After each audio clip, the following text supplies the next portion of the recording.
Wes, how can we stop him? I think the only way to stop him is to make another movie. Welcome to Watch Mojo, and today we're counting down our picks for those horror flick follow-ups that are even more terrifying than the original. That's it!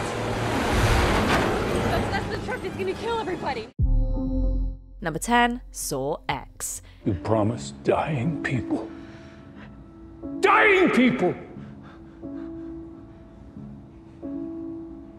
You could save their lives. The Saw franchise was well established by the time this 10th installment showed up in 2023. As a result, all of that lore allowed Saw X to succeed with the series fandom, while also serving as a direct sequel to the first film.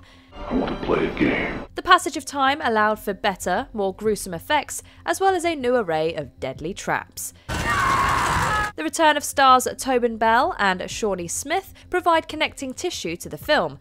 Walking with a gun, get treated like a criminal.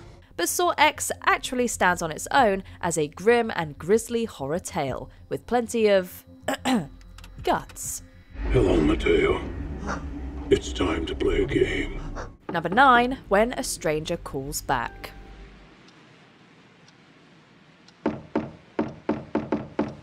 Ask any old school horror fan worth their salt about 1979's When a Stranger Calls, and you'll likely hear about the film's opening sequence. Have you checked the children? Robert, I don't think this is very funny. There's a good reason for this too, since it's arguably the tightest and most white-knuckle opening 20 minutes to a horror film. Leave me alone! This situation is revisited with its sequel, 1993's When a Stranger Calls Back. Only this time, Carol Kane's character is determined to prevent lightning from striking twice. What do you want? You never called them, did you? You never called the auto club. Yes, I did. Of course I did. This sequel was developed for Showtime and underlines how many made-for-TV horror flicks were of strong quality. The elements of mystery and police procedurals also return here and are executed well by Kane and her co-stars Jill Schoelen and Charles Durning. Jill, I can stay here now. Sure. Yes. I mean, the next time could be tomorrow or next month. Number 8, The Devil's Rejects. They're gonna be coming for you too. All right, just calm down, baby. Calm down now. House of a Thousand Corpses from 2003 was a wickedly disturbing exploitation effort from first-time director Rob Zombie. Ladies and germs, it's showtime! The film was heavily indebted to Tobe Hooper's Texas Chainsaw Massacre, but also introduced us to Captain Spaulding and the Firefly family. The success of Zombie's debut allowed a solid budget for his follow-up, and the results definitely show on screen. Have to be taking your car today. See, I have some top secret clown business that supersedes any plans that you might have for this here vehicle. This is gnarly, unrepentant sleaze and violence ripped from 1970s grindhouse movies and splattered onto multiplex cinema screens. If audiences could smell horror films, this one would stink to high heaven. And that is not an insult. Well, then you get to have this as a souvenir. Number 7, Hellbound Hellraiser 2.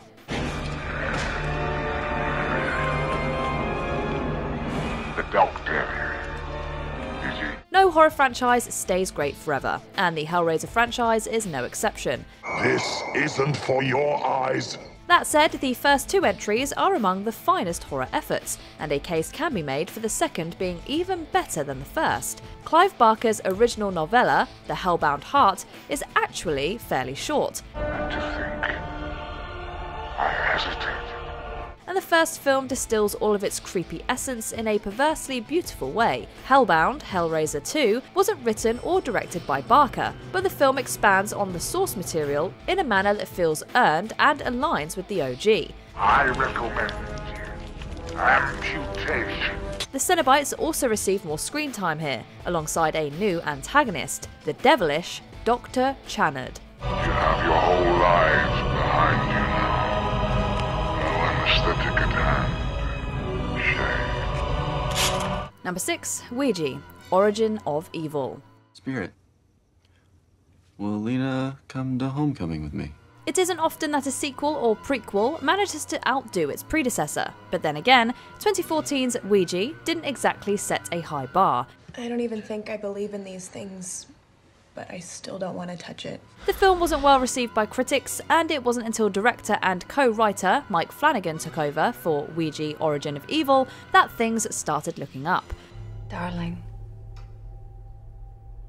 She's a little hard to hear.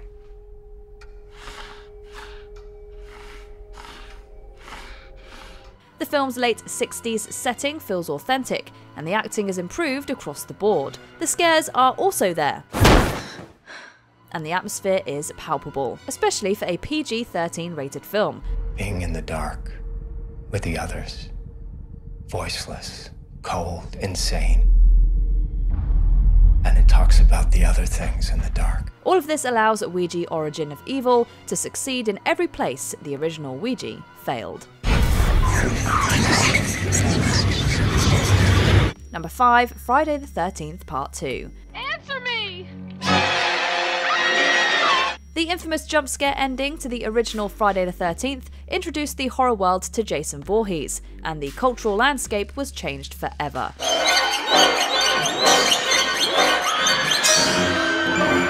Yet it wasn't until the film's 1981 sequel, together with 1984's The Final Chapter, that an adult Jason entered the chat to stalk and slash. Friday the 13th Part 2 is particularly grim, thanks to a more grounded and human Jason who has yet to earn his iconic hockey mask.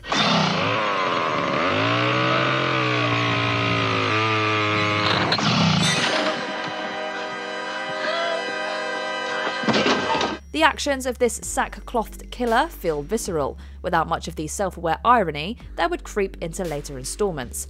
Part 2 may not have as much mystery as the original Friday the 13th, but its horror credentials remain secure.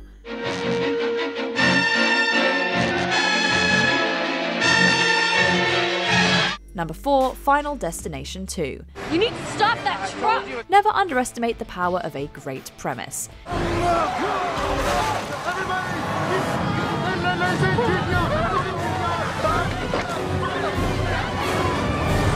The idea of being unable to cheat death is at the forefront of every Final Destination film, but the first sequel decided to make that idea bigger. Only new life defeats death. What is that supposed to mean? The set pieces thrill and chill in equal measure, while retaining the unpredictability that became another hallmark of the franchise. A grand, life-changing disaster is a highlight in every Final Destination film, but the traffic accident in Final Destination 2 is truly grim stuff. There's gonna be a huge pile-up. I saw it. There were bodies everywhere. There were logs. I saw it. It just happened. The potential of this deadly chain reaction actually happening to us makes it feel even scarier, and that's where Final Destination 2 makes the leap from good to great. Why won't you listen to me? Number 3, Wes Craven's New Nightmare. You're gonna have to make a choice. Choice? What kind of choice? Whether or not you're willing to play Nancy. The character of Freddy Krueger had already progressed from truly scary to self-parody by the time Freddy's Dead: The Final Nightmare arrived in 1991.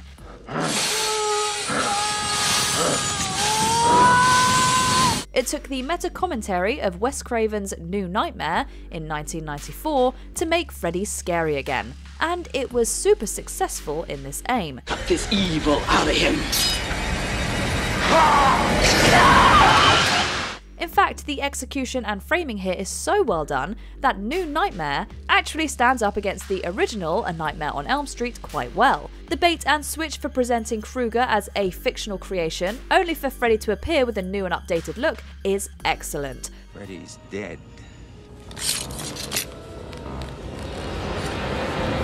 Robert Englund is also game for the task, stepping back into the role with an appetite for malevolence.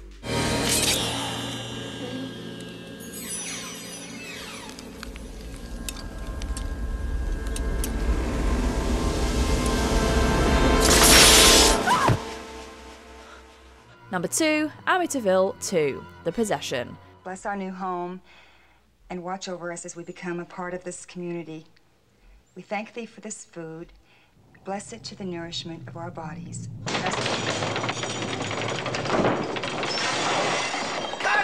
1979's The Amityville Horror instantly entered the cultural zeitgeist thanks to its true crime origins. The film has great atmosphere, but 1982's Amityville 2, The Possession, arguably beats it in terms of shock value and sleaze.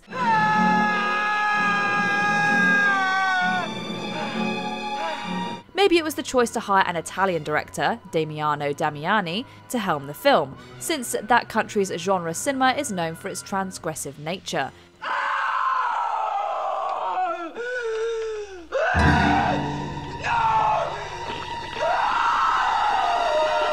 Amityville 2 also had great screenwriters in Halloween 3's Tommy Lee Wallace and Italian screenwriter Dardano Sacchetti. The two men crafted a story that combines real-life murder with demonic possession elements that make this sequel feel practically squalid. You want to destroy this boy's life. I do what I want. Before we continue, be sure to subscribe to our channel and ring the bell to get notified about our latest videos. You have the option to be notified for occasional videos or all of them. If you're on your phone, make sure you go into your settings and switch on notifications. Number 1. Dawn of the Dead. In here, buy your car. Night of the Living Dead changed the zombie film game when it debuted back in 1968. The era of the giant irradiated monster was effectively over, to be replaced by a new, more realistic version of horror. Get the summer now! Move!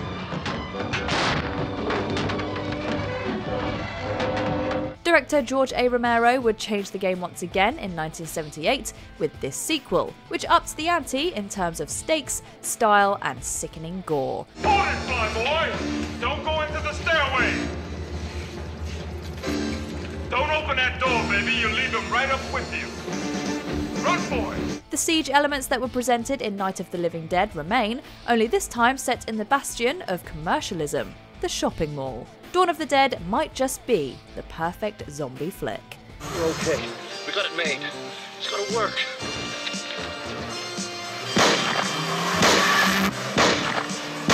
Which horror sequel made you squirm in your seat? Let us know in the comments. Jesus.